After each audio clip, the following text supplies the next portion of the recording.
Agent Ryan, you are walking through the dark swamp. You still have your night vision.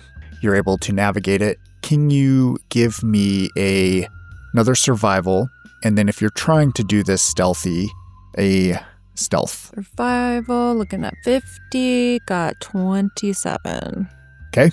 You're still on track. You follow the tracks just fine. Okay, stealthy, don't have much. I'm looking for 13. Nope, 42. Okay. You're trying to be quiet. You're trying to avoid any of these other things seeing you. Any thoughts that you want to share with the audience as you're walking toward or following these tracks? Yeah, I mean, a lot of thoughts and no thoughts at the same time. I mean, I'm thinking about the encounter I just had and the situation I'm now in.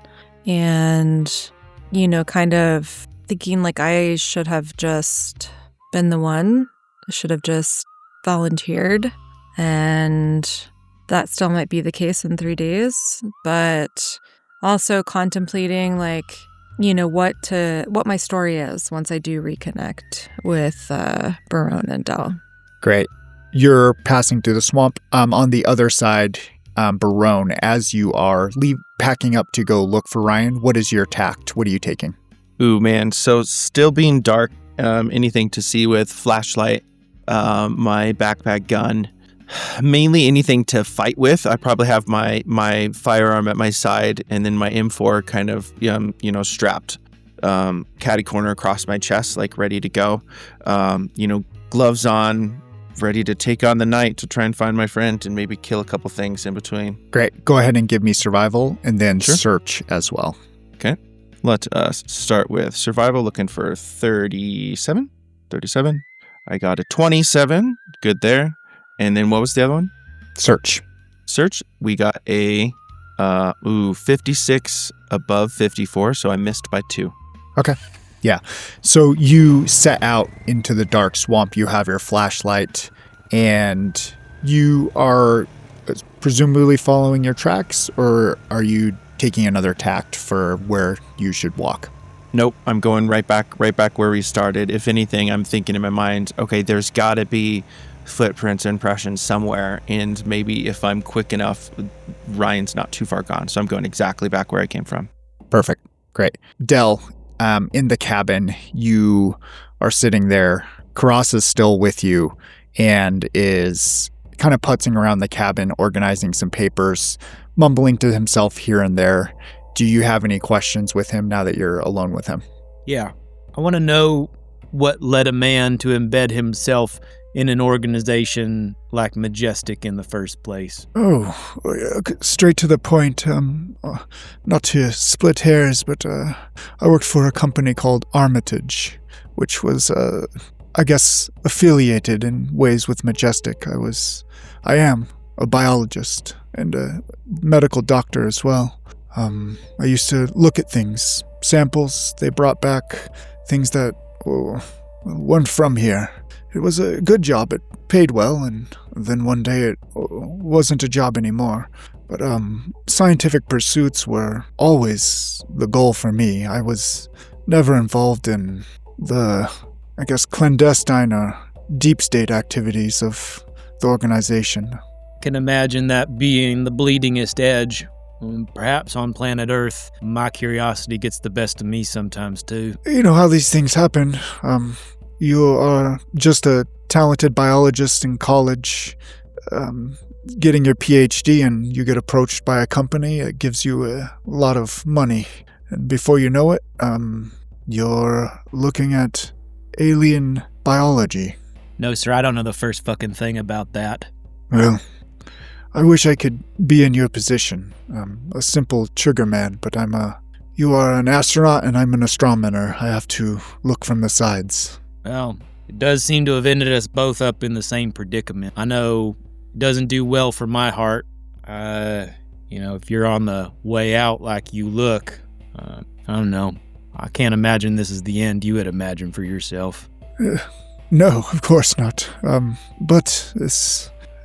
the promise of a different type of end is something I yearn for at this point. When you say promise, who exactly is promising?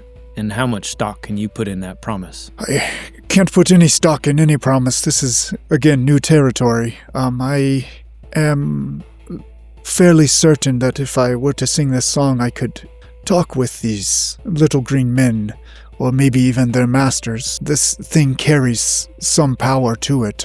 Just the incomplete version that the Verdant Path had discovered would bring them. So, of course, the complete and full version must do something more, right?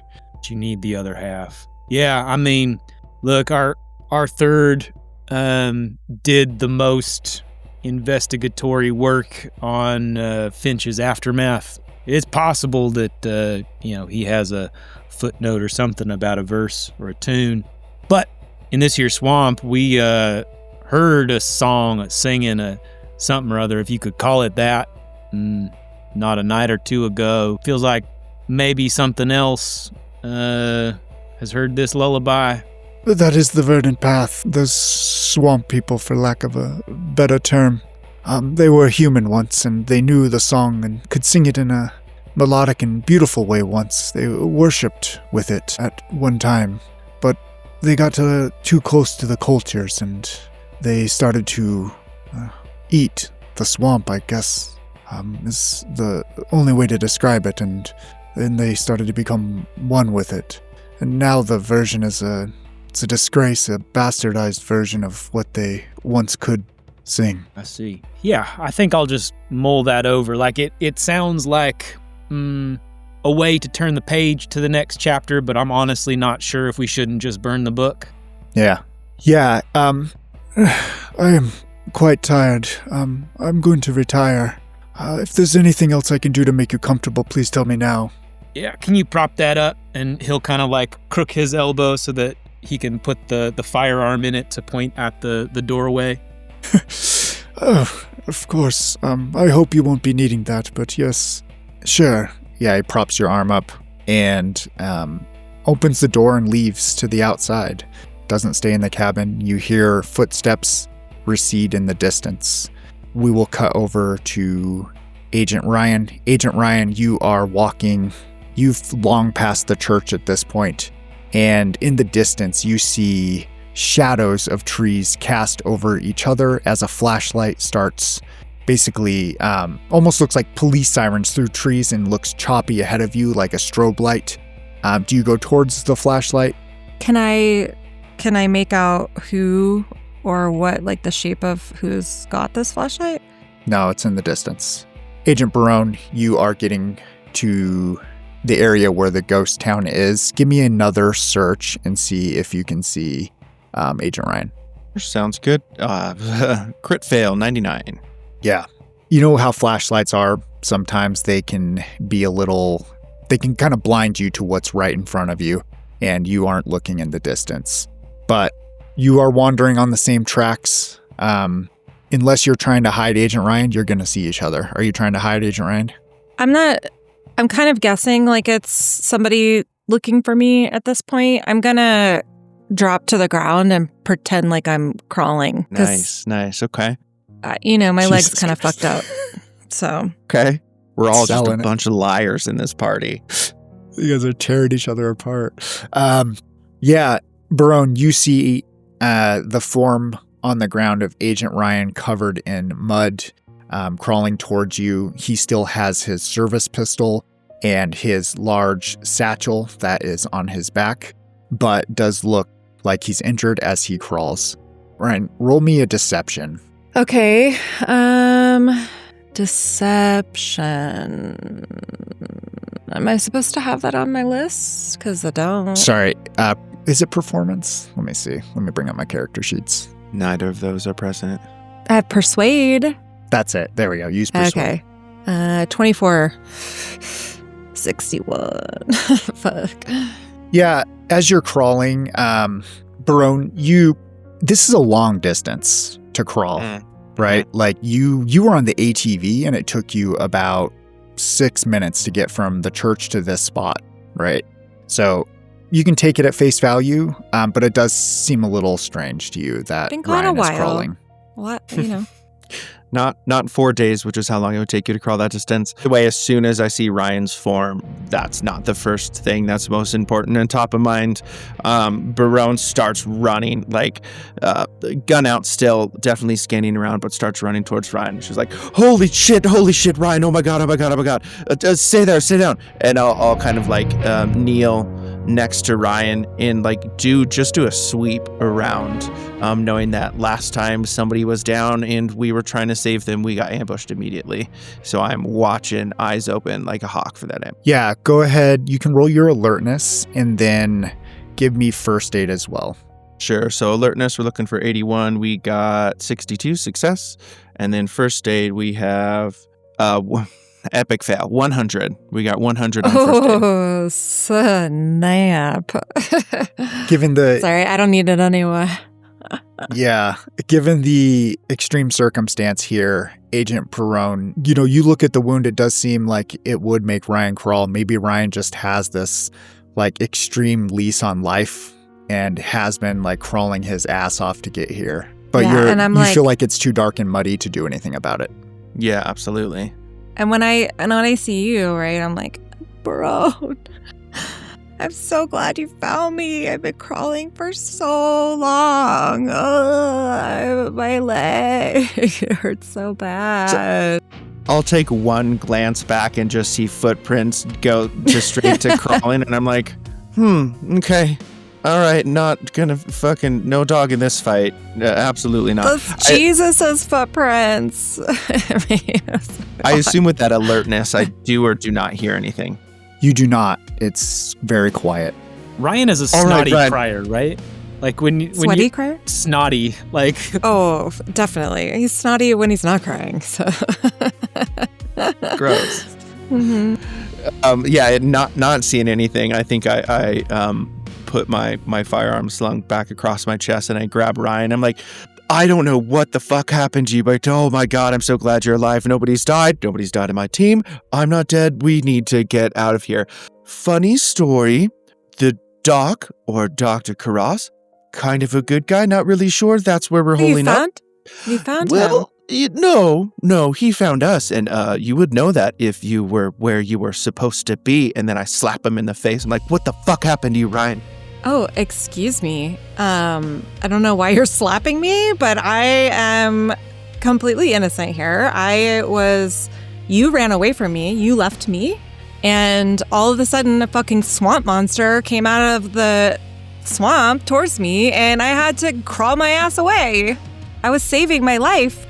All right, maybe I was a little too harsh. If I could take that slap back, I would, but I can't, so you're just gonna have to live with it for now. That's my frustration gift to you, but I'm also glad you're alive. And then I'll start helping Agent Ryan to the ATV. And Dell's in really shoddy shape, but if we get back to him and get together, we could at least figure out what the fuck to do next. Yeah. Okay, yeah, I would like to see that. Let's go. You get on the ATV, start heading back. Back at the cabin, Dell, you are alone in his living space. What are you thinking you want to do?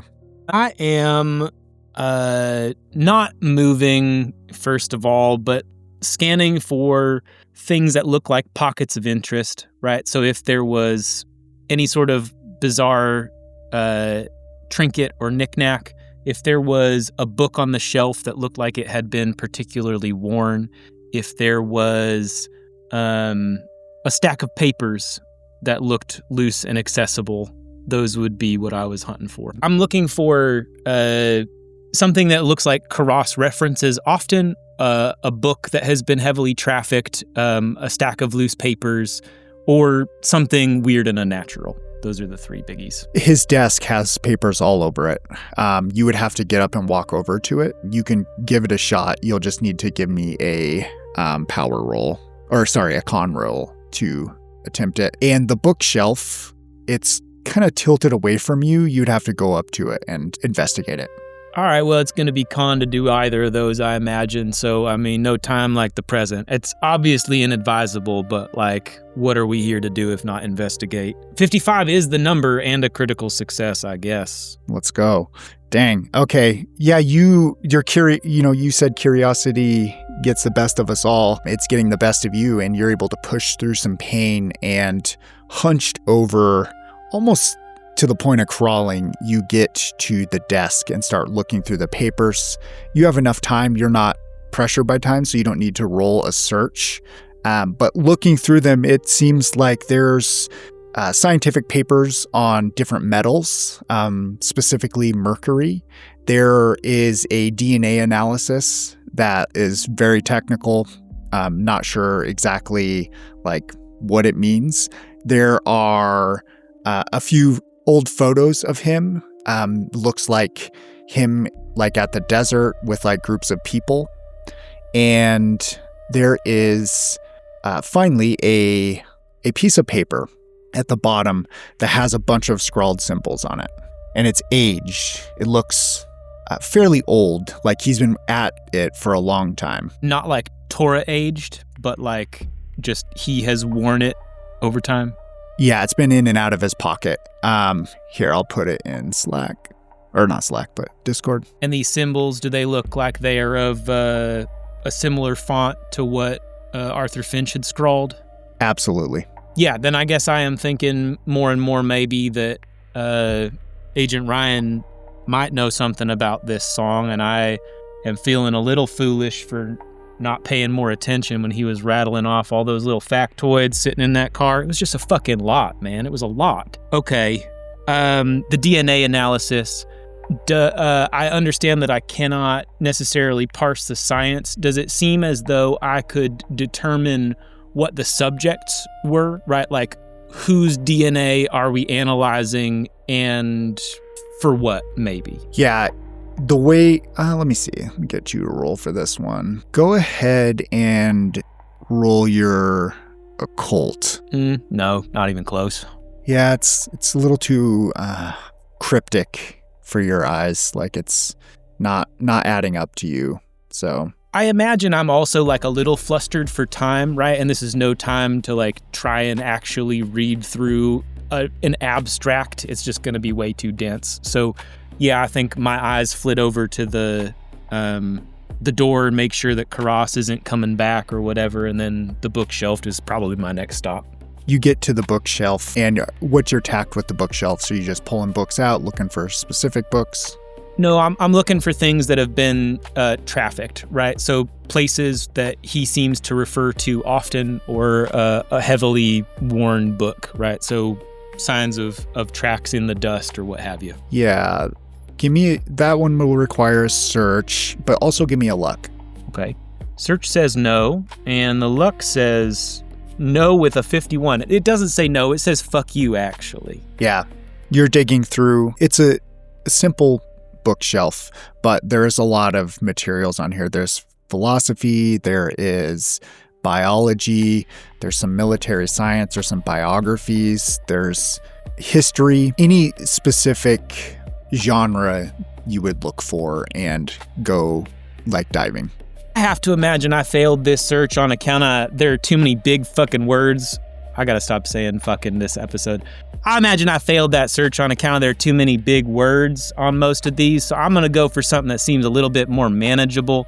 If there are any picture books with aliens in them, or something that is a little bit more illustrative, we'll start there. You're cruising through the spines, and you do see it looks like an old binding of a book, and it is just called Alien Encounters. And there is a few books next to it as well that don't have any words on them at all. They are just hard-bound books. Go ahead and roll me another luck. Yeah, lucky today, 17. Okay. Yeah, as you're pulling these books out, a photograph comes out between this alien book and the nondescript one and falls down to your feet. I really wish I was quick enough to catch that because I'm going to be wincing all the way down, but I will stoop. Yeah. Go ahead and give me an intelligence roll. Where you guys learned my secret power. 86, no good. Okay. The picture is old. You see Karas in it, and he is sitting with a group of different aged men. They are at some site in the desert. There is some makeshift tents and bunkers behind them, and you just recognize Karas. But the photo on the back has a date, and that date is 1983. If I had to imagine Karas 15 years ago, how much do I think this affliction has aged him in the meantime? It has aged him a lot. So he looks like he hits the golf course every day. He looks pretty spry for he's in his middle ages, but upper middle ages at this point. But he is not gaunt. He has a bit of a gut, in fact. Yeah. Okay. I mean, I don't like that prognosis for myself, and I think that's ringing in the back of my head. But I will pocket the photo on account of somebody's got to know who these men are. I think I will return to the couch so as not to be conspicuous. Perfect. All right, you pull through the swamp. You're cruising, and you pull up to this it would be picturesque during the day, this cabin out in the middle of nowhere. You hear the gentle hum of a generator somewhere around it, and the lights are on. Through the front window, you see the outline of maybe Dell's shoulder with a rifle sticking up, aimed at the door, and you're able to get off and go inside. Is that what you're doing? So kind of weird. This is home for the night. Karas has been nothing but nice to us. We have some talking to do with him come morning, but right now I think beggars can't be choosers, and we're just gonna spend the night in the belly of the beast, if that's all right. I don't have any other options, so I plop myself off the ATV and start crawling up the steps to the cabin. Okay, Ryan, you don't have to, by God, you don't have to fucking crawl. And I put his arm over and just practice that deadlift that I've done a bajillion times and like give him a bit of brace and help his chunky body up those stairs. His chunky body. Yeah, 250s around your max, and that's what he's pushing. So you're able to deadlift him up and help him in. Dell, you see them come through. You heard the ATV. You glanced out the window and saw it was them. Anything you want to say to them as they come in? The door comes open and I just yell, "Bang! Didn't I tell you to watch your six?" Fuck, Jesus, Dell, sorry, we thought we'd be super loud, and obviously it's me and talking to Ryan. Oh, right, I found Ryan. Ryan's safe. He's not dead, so that's all three of us safe and home and sound, and I walk him through the door. And I'm like, I thought you said Dell was in bad shape. Seems like nothing's changed to me.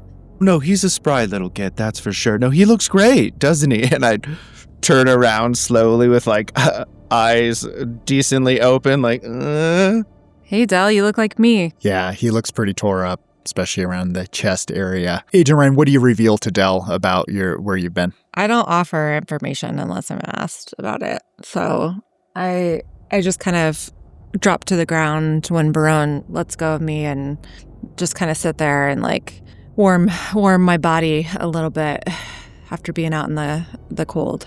Yeah, for sure. I think I kind of drop you down to the couch, not the ground, because you're still very much my friend and teammate that is half alive. And in doing so, I'll set you down and be like, "Well, Dell, yeah, Ryan here got ambushed as well somehow and crawled 6 miles all the way back to where I found him on the ATV. Isn't that right, Ryan?" And I turn around and look at Ryan with a skeptical face. Yeah, she also slapped me, so there's that part too. But yeah, I had to crawl quickly away because I was on the edge of the swamp, and wouldn't you know it, those swamp creatures came back and tried to attack me, and Barone left me. I'm glad you're alive, but Barone left me, and I had no choice, so I had to crawl to safety on my own, and luckily you guys had some pretty thick ATV tracks that I could follow to find you. Yeah, man. Yeah, Those, And, yeah. you fought off another assailant in the swamp all yourself. You must have quite a story to tell. I mean, I didn't do much to fight it off. I just quickly crawled away back to the shore and went as far as I could, and it didn't seem to follow me for some reason. So Now that's an oxymoron if I ever heard one. You quickly crawled back to the shore. I did. I'm a good crawler. I know for a fact you can't even run a mile. You're not a quick anything. Well, I don't know what to tell you. I was able to survive the situation and get my ass halfway here, so...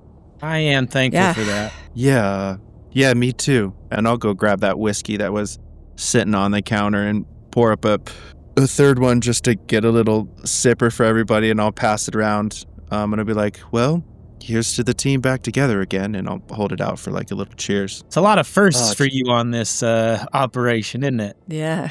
Yep. Living It the burns, life. that nice, good burn, and she pours the rest on down and sets it on the counter. Well, we have some talking to do with Karas. He's searching for some stuff. It's too much to figure out right now, but you guys look comfy. I will make a bed kind of there in the corner, and I'll go in the corner kind of next to the door, knowing that I'm the only healthy person, and Karas's place is probably, safe enough. But that's where I'll kind of post up for the night, taking care of the team and making sure we're all safe.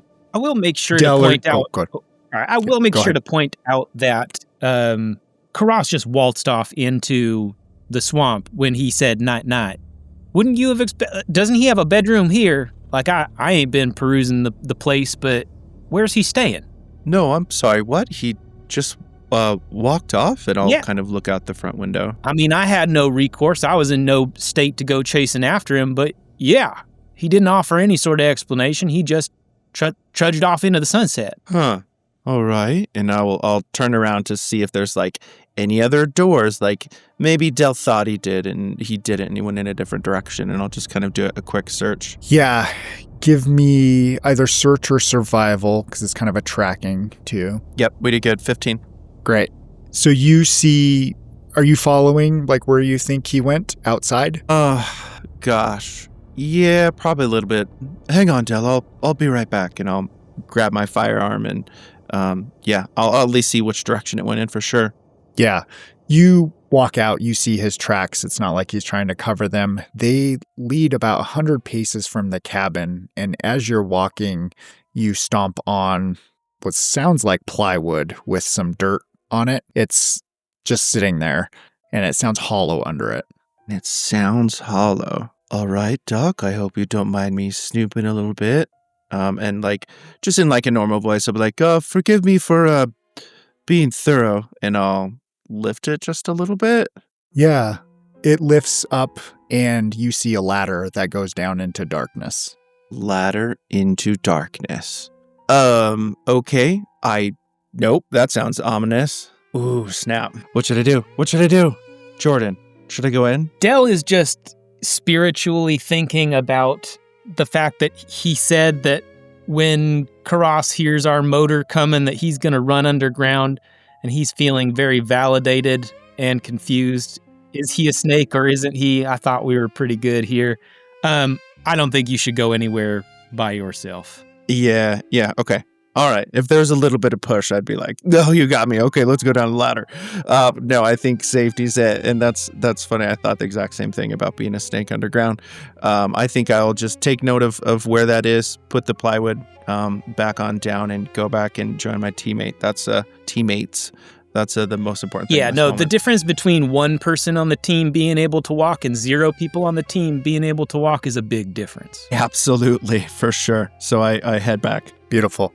So back in here, Del, are you sharing any of the pictures or papers you found, or are you guys just headed to bed? Well, no, I think I definitely do have questions for Ryan in particular about the nature of his discoveries in Finch's writings, and specifically anything that would be akin to a song. In context of the paper you found, or are you just keeping that to yourself? Well, yeah, I'm not sharing a paper. I'm just going to, recount the fact that Karas was talking about, being interested in researching the other half of this song, and that Arthur Finch had maybe been on a lead to something like that, and that's really what he was most interested in.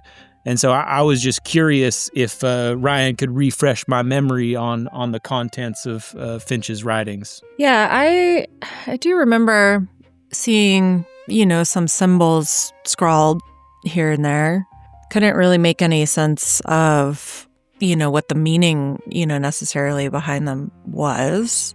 As far as songs, I mean, most of the writings were just all over the place. No rhyme or reason or, anything song-like that I can remember. Yeah, these symbols, did they seem like a language? Possibly. Yeah, I mean, maybe it was something that he was, doodling as he was communicating, or taking these drugs, something he was seeing on his own, I'm not sure. But there was no, it didn't seem like there was any purpose to them. It was just kind of like doodles on the edges of some of the writings of the papers and things like that. Yeah, I imagine it was probably hard to figure out what was meaningful in all that slop. Okay. Well, yeah. Mm-hmm. Yeah, I mean, I guess I will unfold the paper from Karas's desk, and I will just ask if they happen to look anything like this. Yeah, interesting. Yeah, I mean, maybe. It's hard to say from, just like my memory, but yeah, it's possible. I mean, I wonder. So when I handed Ryan the page, I think I was looking for that, exact moment of realization or recognition to see if there was any sort of, flash or a greediness even, if that was in him. Yeah, so Agent Ryan, when you see the paper, upon first glance and scanning it, you have this, again, somatic, subconscious connection to these symbols now. And when you look at the paper, you realize that there's everything he needs here. This is the entire, this is the entire lexicon of symbols that he would need to finish this ritual in front of you. If you want to try to disguise any reaction to this, you can try, but it'll be a contested roll. So you would roll your charisma versus his human int. Okay. I'm guessing my charisma's it's 50. It's not too bad. Yeah, let's do it. Might as well, fuck it. 27. 16. Get out. Okay. You God both succeed. Damn it. But the higher number in a contested success takes the cake. So Ryan is successfully able to mask the reaction on his face when he realizes that everything is here written down. But that is curious to you, Ryan, because what they just told you is he was looking for something, right? Why would he be looking for something else if he has everything he needs? Maybe he doesn't know he has everything he needs. So yeah, do you say anything about this to Del or Agent Brown? no, I continue with my story of kind of looks maybe, symbols look like symbols to me, and it is possible that some of these match what was in Arthur's drawings, but yeah. I am curious as to why Cross wants this information, for sure. Yeah. Yeah, And why he feels comfortable asking us for it as well. Well, that might be my fault or to my credit. I'm not really sure which one. And as she's making a little home for her, by the front door and starting to nest down a little bit. Yeah, so our mission here is to find out as much as we can about Majestic and Majestic's weapons and find Karas and silence him in one of two ways, one being a death, the other one being he flips to our side. Karas already wants to die and exit this world, and if we can help him do that, he is willing to be open with as much information as he possibly has. I mean, wait, what do you mean he wants to die and exit this world? Oh, yeah, no, he wants to be that. And I point over to the jar with the brain. He wants to be that brain there in a jar for God knows what reason. But if he wants to do that, which means he stops leaking and we get our information, I call that a win-win for the boogeyman. So you want to put his brain in that jar? I'm not sure how to get to the resolution of this, but if he wants that and it stops him from being our enemy, then by all means, maybe if this, I can imagine something that does that is maybe not 100% about peace, so if it's of any danger, I'm more than happy to send a couple bullets of lead straight through its body in some capacity whatsoever, but if it's no danger and leaves us alone, then, maybe as the uneducated new teammate, maybe it's the wrong call to say, let's, fine, by all means. Okay, well, I mean, interesting. Like, I guess I'm looking forward to meeting him and talking to him more about this because, yeah, I don't know why anybody would just want to put their brain in a jar. I've learned to not ask too many questions and understand as little as humanly possible in a lot of situations here, so no, I don't know either. Oh, Del, by the way, he's for sure a snake. Yeah, he is sleeping under the ground outside right now for sure. Fucking knew it. Yeah, I owe you a beer for that one. That's on me. Yeah, when we get out of here, I'm getting one of those Mexican Cokes in the glass bottle. Yeah. And I'll buy you one of those helmets with like 2 cups on it, and we could just do like 1 Mexican Coke in each one, and you could suck that sucker on down. Yeah, I like what you're slinging. Health potion. Yeah. I am sure I had a pertinent thought, but it has escaped.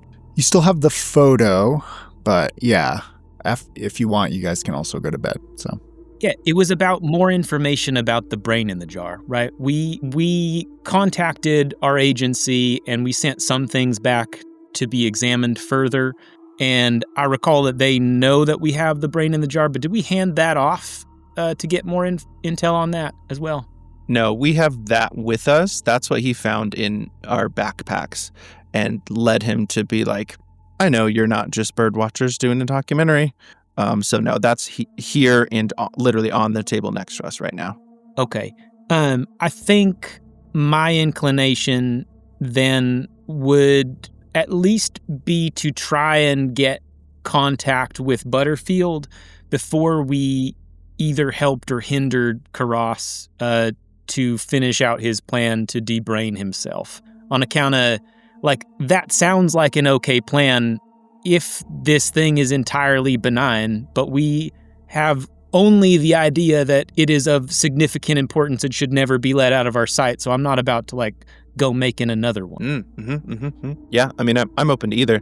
I figured we get it here, and if it starts doing spooky, dangerous stuff, we just pump it full of lead.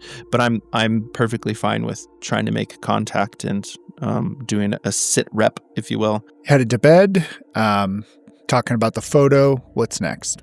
I guess, did you want to make that phone call right now? Do we have a means to? I thought last Probably time. not. I thought last time we went to the gas station. We did. Yep, no sat phone.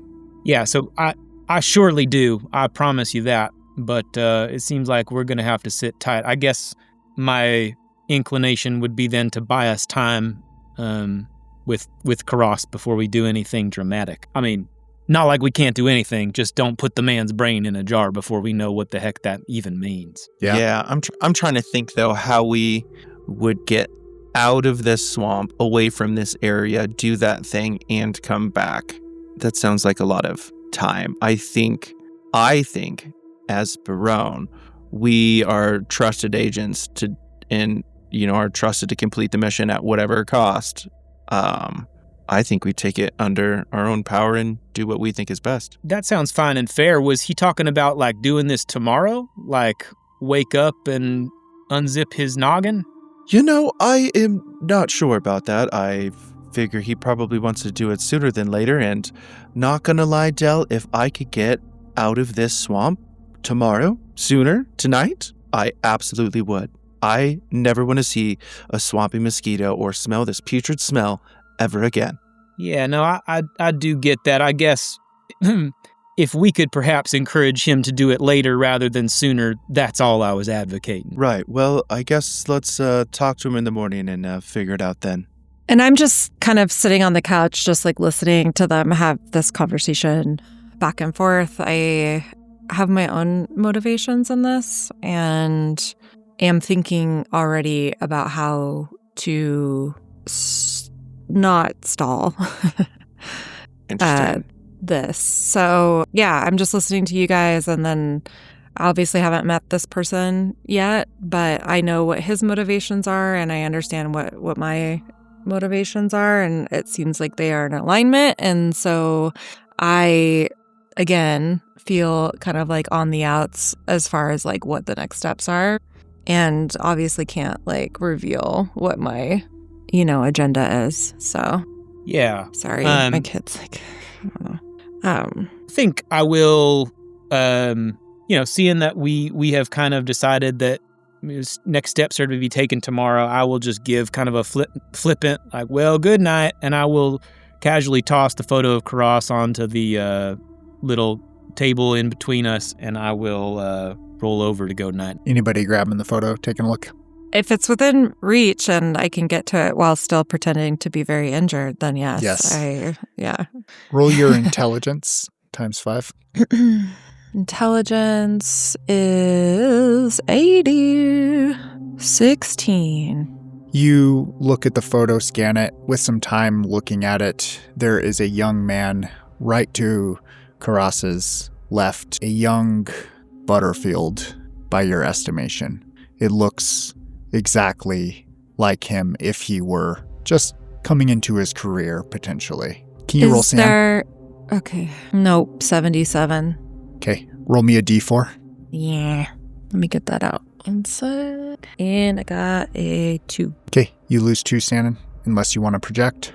Oh my god, I have low Saiyan as it is. I will... Fuck it. I'll take it. I'm gonna take it. Because I'm crazy. You're also low on willpower, so projecting would potentially put you in a psychotic state. But, that is true. That is very true. So if I'm not already there, right? Yeah. So yeah, you realize that this is Handler Butterfield next to Karas. Is there any indication in the photo of like when this was taken at all, or what the context of the photo is? It's about 15 years ago on the back. And are they like chummy, like Trump, Epstein next to each other? Or is it a different type of relationship photo? No, it looks like one of those group photos of a project, right? Where maybe they were working on something and somebody was like, let's take a group of all the people at the dig site or the whatever site. So, but they are standing next to each other. So they used to work together is what I'm gathering, right? Yes, right? Seems like it. Yeah, that's very interesting. Just because I'm curious, Butterfield didn't tell us about this. He presented Karas as like this new person we don't know anything about. He wasn't like this one guy I used to work with, right? He made it seem like Arthur Finch was the only reason he knew of Karas's existence. Sneaky cat snake. I mean, he doesn't have to tell us shit, but yeah. Okay, well, then this makes me extra curious about what Butterfield will say once we call with our update. If we call with our update. Yeah. Off to bed? Are we doing like any watches? Or is everybody just going to sleep? Feeling safe? What are you thinking? I'm sleeping right next to the door, and I think I'm pretty much like put my foot in front of the door, so when that opens, it hits my foot, and I'm up and awake. But I mean, I have taken a beating. I'm just as tired as everybody else. So I need some sleep too, man, or I'm not. Nothing's getting better. Sounds good. Barone and Dell, can you roll me a con roll? Yeah, absolutely. As you're sleeping. 87, no good. 48, success. Dell, you are feeling extremely hungry. This thing inside of you is needing to be fed. Like, you just know it. You're very paranoid and pessimistic about this thing already, but it's a type of hunger you've never felt. Barone, you also feel extremely hungry, like uncharacteristically hungry, like you were in the hotel room before. You are able to steel yourself against it and still get some sleep. Okay, great.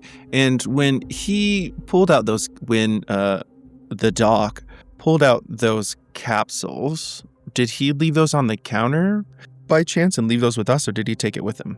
He left them on the counter, but they're Okay. capsules that are they're just capsules in a white bottle. There's no prescription label or anything. I mean, yeah, I assume he ground up metal and put them in capsules himself. I don't think there's it's not a corner for big pharma, I don't think. So yeah, that tracks. That totally makes sense. Not yet. Yeah, I think first thing in the morning, I'm gonna probably go grab that. But all right, great. I will smash my stomach, give myself a little punch, shut up in there, and then try to get some sleep. Del, what are you doing to satiate this as you're trying to sleep? Yeah, I'm tossing and turning, and I'm not really liking this uncomfortable sensation. I have to imagine I've been on a lot of watches where bodily functions could not be attended to, and this is like a different kind of gnawing. And I look at the bullet in the whiskey glass, and it sounds really good, but I am not going to allow anything that has come into contact with alcohol to enter my mouth. And I am going to just quietly mutter to the room, anybody else feel like a hot meal? And I'm going to take my pistol and I'm going to shove it down into the couch. I'm going to wrap a blanket around it. I'm going to fire a single shot into the back of the couch, and then I'm going to swallow the hot shell casing. What the actual fuck, Del? What's happening? And I'll sit up with my rifle, ready to go. What are you shooting at? Are you crazy? Yeah. I don't know what the hell is going on because nobody told me about what happened to Del. And so I'm like, oh my God, why are you shooting your gun? And I'm like, I go to reach for my own gun and I'm dropping it because I was deep asleep when this happened. Yeah, the shooting of the gun becomes very secondary as I take that spent shell casing and I just start to bite down on it and compress the walls in my mouth. And I'll just say, price of living, I suppose. I don't really know what to make of it, but apparently we got something inside of us now, and they're hungry. I mean, don't say us. Don't be a snitch, Del. Ryan, kind of weird. We're not aliens per se, but we definitely have metal-eating tiny monsters inside of us, and it makes us all normal humans still also. We just need to eat metal once in a while, and I think I'll be fine, perfectly fine, but Del for sure would have been dead if we didn't do that. So hey, there's the update. No guns for anybody else, and I'll walk around and I'll fucking grab everybody's guns out of their hands and be like, no for you, you guys are going crazy, and I'll start walking back towards the door. Okay, but Del, there's an easier way to get a bullet out of your gun. Just saying, you don't have to shoot it. So if you want to eat bullets, fine. Everything's fucking weird now, so whatever. But can you just, not shoot a gun to get a bullet out of it, please? Thank you. They only come out of my gun one way, and I'm not gonna eat the gunpowder. That shit'll give you cancer. Right, fair. And not gonna lie, I maybe peed a little when you scared me awake, but that was pretty badass. That was pretty cool. Also, no guns. So, no more of that. Also, pretty cool, Del. Yeah, I have to imagine that you're feeling really good about the fact that you have a reason to take Del's gun away from him, that he will actually not fight you on this time. Because when you were sleeping by the door, he had already gone to sleep with that rifle pointed at the door, and his finger is sure twitchy when he sleeps. Oh no, I didn't even think about that. All right, so with the bullet, you can now get a night's rest. Everybody give yourself a d6 of willpower points back if you've spent willpower, and then you can take 1 hit point each. So roll a d6 and whatever you get that back in willpower. Okie. Oh, of course I roll a 1. Yeah, cool. I got a healthy +4. I'll take that. And then what did you say? We get what else? Hit points. just 1 hit point back. Okay.